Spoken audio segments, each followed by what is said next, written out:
Et comme la fiancée fait la joie de son fiancé, ainsi tu feras la joie de ton Dieu. Ésaïe 62, 5.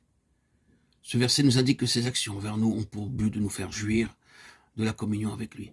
Ce but vers lequel il nous attire progressivement, de sorte que nous ne pouvons pas y échapper, est l'expression la plus parfaite de la joie provenant de l'unité et de l'union avec notre Seigneur. La Bible déclare: le fiancé se réjouit de sa fiancée. Ceci parle de la pure joie émanant uniquement d'une communion de vie qui est le don de Dieu. Le but de Dieu en donnant Ève à Adam pour compagne était la communion. Dieu désire que nous ayons cette véritable communion. Ce mot communion est un mot unique dans la Bible et nul ne peut vraiment le comprendre, à moins qu'il ne soit né de nouveau. La communion avec le Père et le Fils est réservée exclusivement à ceux qui ont reçu de lui une vie nouvelle et qui demeurent avec lui et en lui pour toujours. C'est ainsi que nous définissons l'amour de Dieu, la vie de Dieu coulant en nous et notre vie coulant vers Dieu. La véritable communion est réciproque, elle nous amènera à une réelle ressemblance et à la conformité à l'image de son Fils. Réjouissons-nous, soyons dans l'allégresse, et donnons-lui gloire, car les noces de l'agneau sont venues, son épouse s'est préparée. Apocalypse 19, 7.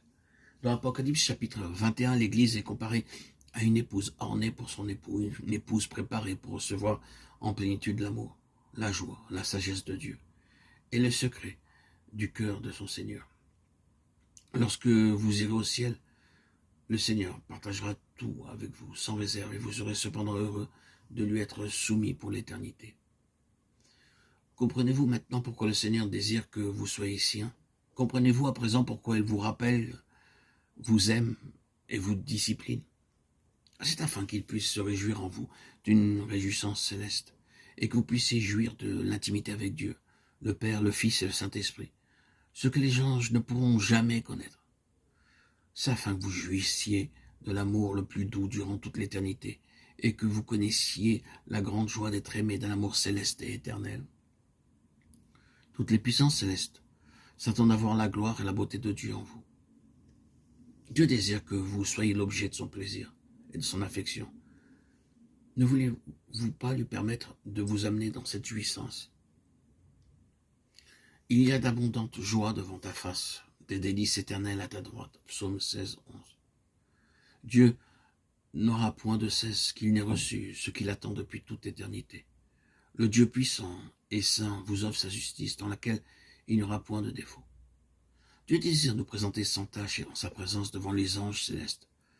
La justice de Dieu en vous est d'une nature telle qu'aucun ange ne peut vous condamner. Avez-vous reçu une justice pareille ou vous confiez-vous encore en quelque chose d'autre? Mais revêtez-vous du Seigneur Jésus-Christ et n'ayez pas soin de la chair pour en satisfaire les convoitises. Romains 13, 14. Et l'on t'appellera d'un nom nouveau, que la bouche de l'Éternel déterminera. Ésaïe 62, 2. Dieu recherche une demeure en nous, un lieu de repos tel qu'il ne peut l'obtenir dans tout le ciel en dehors de nous. Il rassemble de cette terre une église, une compagnie de gens élus, pour nous procurer de la joie, du repos et de la satisfaction. C'est cette joie qui est votre force, et c'est cette même joie et le grand amour que nous vous offrons dans le nom du Seigneur Jésus-Christ.